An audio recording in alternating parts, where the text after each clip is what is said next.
Radhe Radhe friends, आज मैं आप सभी के साथ ऐसी मज़ेदार रेसिपी शेयर कर रही हूँ जिसे आप मार्केट में जाके समोसा कचौड़ियाँ पकौड़ियाँ खाना पसंद करते हैं और बहुत ही आसान तरीके से आप इसे घर पे बना सकते हैं। बहुत ही टेस्टी डिलीशियस तरीके से, साथ में बहुत हेल्दी भी।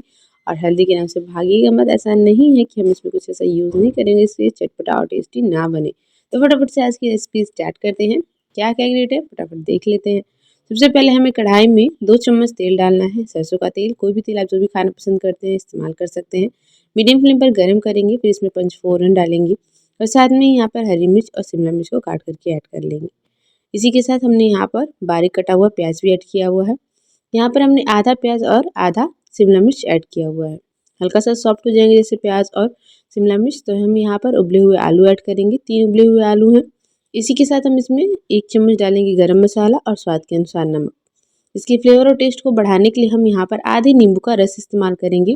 इस तरह से हाथ के ऊपर रख के नींबू का रस निकालेंगे तो बीज जो है उंगलियों के बीच में ही रह जाएंगे और सारा का सारा रस जो है वो उंगलियों के बीच से इस तरह से नीचे चला जाएगा। तो इस तरीके से आप आराम से बीज को रस से अलग कर सकते हैं।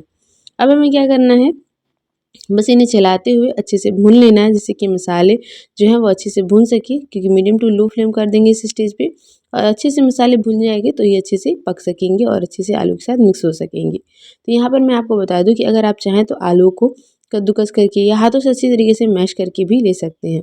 हमने यहाँ पर आलू को मैशर की हेल्प से अच्छे से मैश कर लिया हुआ ताकि इसमें बिल्कुल गाठी गुठलियाँ ना रहें आलू की। अच्छे से मैशर की हेल्प से हमने आलू को मैश कर लिया हुआ है। तो यहाँ पर हमारी फिलिंग तैयार हो गई है।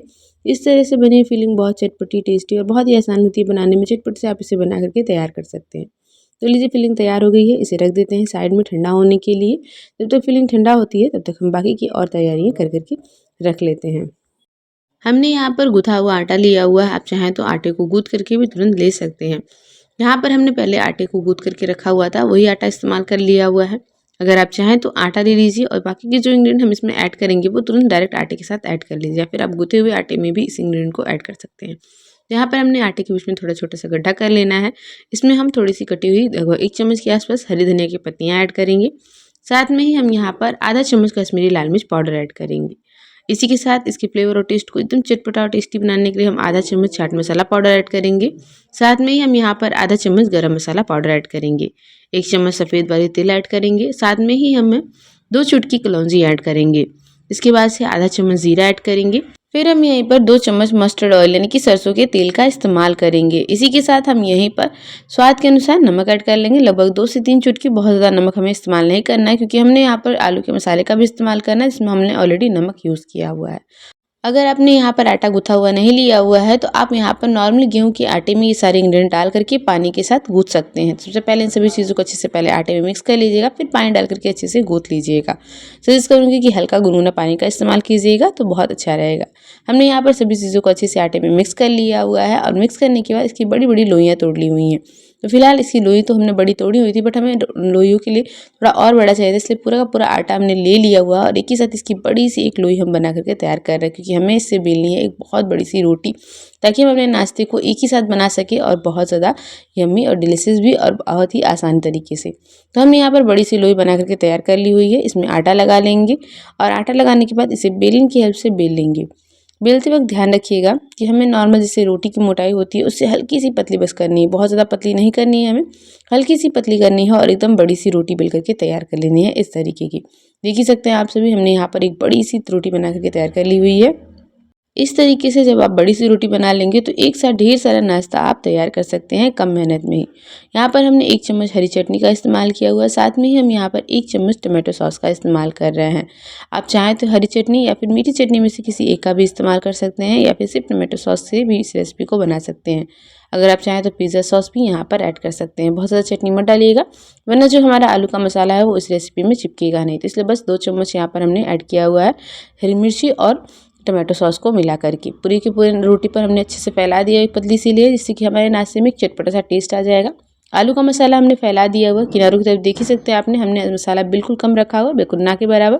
क्यों रखा है वो भी बता देती हूँ। इस तरह से जब हम रोटी को उठाएंगे उसके ऊपर रखेंगे तो रोटी जो है आलू और मसाले के साथ अच्छी तरीके से चिपक जाएगी, अलग नहीं होगी।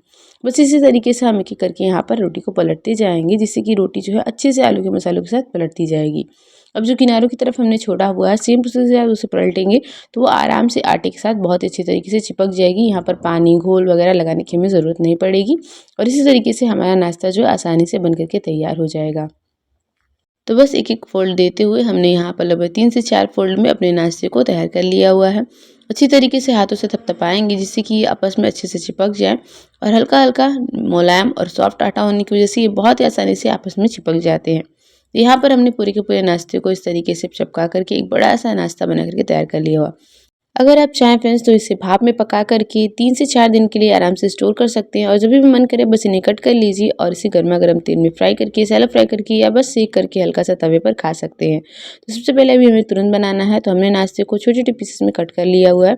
बहुत ज़्यादा छोटा नहीं किया, बहुत ज़्यादा मोटा भी नहीं, एक मीडियम साइज़ रखा हुआ है। हमने लगभग 2-2 इंच के साइज़ के रख रहे हैं और इस तरह से हमने नाश्ते को यहाँ पर कट कर लिया हुआ है। यहाँ पर हमने चाकू में ना कोई ऑयल ना तेल लगाया हुआ, बहुत ही आसानी से नाश्ता जो हमारा कट के हो गया है। यहाँ पर आप सभी देख ही सकते हैं कि किस तरह से हमारा नाश्ता दिखाई दे रहा है। बस दोनों हथेलियों के बीच में रख कर के इसे दबा दीजिए तो बिल्कुल परफेक्ट शेप में आ जाएगा और इस तरह से नाश्ता जो है अच्छी तरीके से पकेगा भी और कच्चा भी नहीं रहेगा। कट करने के बाद आप चाहें तो इसे भाप में पका लीजिए और भाप में पका करके आप इसे 2 से 3 दिन तक रख सकते हैं। जब भी मन करे निकालिए और फटाफट से फ्राई कर लीजिए या फिर इसे शैलो फ्राई करके या तवे पर सेक करके एंजॉय कर सकते हैं आप। तो बस इसी तरीके से हाथों के बीच में रखेंगे, हल्का सा चपटा करेंगे, बहुत ज़्यादा मोटा या पतला नहीं रखेंगे, एक मीडियम से इसकी मोटाई हमने रखी हुई है। इस तरीके से सारे नाश्ते को हमने बना करके तैयार कर लिया हुआ है। इस तरीके से बने हुए नाश्ते 1 से 2 खाने के बाद पेट भर जाता है बट मन नहीं भरता है। बहुत ही स्वादिष्ट, टेस्टी और कुरकुरे बनते हैं ये। हमने यहाँ पर तेल को पहले से ही मीडियम फ्लेम पर गरम कर लिया हुआ था। जैसे ही तेल हल्का-हल्का मीडियम फ्लेम पर गरम हो गया है, तो हमने यहाँ पर नाश्ते को एक-एक करके डाल दिया हुआ है और धीरे-धीरे इसे मीडियम फ्लेम पर पकने देंगे। यहाँ पर ध्यान रखिएगा फ्रेंड्स कि तेल जो है मीडियम फ्लेम पर अच्छे से गरम रहे। अगर तेल अच्छे से गरम नहीं रहेगा तो आलू का मसाला जो है वो तेल में फैल जाएगा और नाश्ते में फिर आलू का टेस्ट उतना अच्छा नहीं आएगा क्योंकि आलू का मसाला सारा का सारा जो है तेल में निकल जाएगा। तो इस बात का ध्यान रखिएगा कि तेल को मीडियम फ्लेम पर पहले अच्छे से गरम कर लीजिएगा, फिर नाश्ते को डाल करके थोड़ी देर तक उलट-पुलट करते हुए दोनों तरफ से पकाइएगा। नाश्ते को पकाने में लगभग आपको 5 से 6 मिनट का टाइम लग जाएगा और इस तरह से आप पका करके मीडियम फ्लेम पर अच्छे से बिल्कुल खूबसूरत जैसे ही सुनहरा कलर आ जाएगा, नाश्ते को किनारे तरफ करके निकाल दीजिएगा। नाश्ते को उलट-पुलट करके अच्छे से पकाइएगा जिससे कि नाश्ता अंदर तक पक जाए, बिल्कुल भी कच्चा ना रहे। तो इस तरह से चटपटा और टेस्टी सा गेहूँ के आटे का बहुत ही हेल्दी और डिलीशियस सा नाश्ता जो बन कर के तैयार हो गया हमारा। इस तरीके का बना हुआ नाश्ता हेल्दी तो होता है, ये साथ में बहुत ज़्यादा टेस्टी, कुरकुरा और क्रिस्पी होता है। अगर आप समोसा, कचौड़ी या पकौड़ियाँ खाना पसंद करते हैं तो गेहूँ के आटे से हेल्दी टेस्टी ट्राई कीजिए ये नई रेसिपी। कैसी लगी आज की आपको मेरी ये रेसिपी कमेंट बॉक्स में ज़रूर बताइएगा। अगर आप मेरे चैनल पर नए हैं तो चैनल को सब्सक्राइब कीजिएगा। वीडियो अच्छी लगी तो वीडियो को लाइक करना बिल्कुल मत भूलिएगा फ्रेंड्स। मिलते हैं इसी मज़ेदार चटपटी रेसिपीज़ के साथ, तब तक के लिए बाय बाय।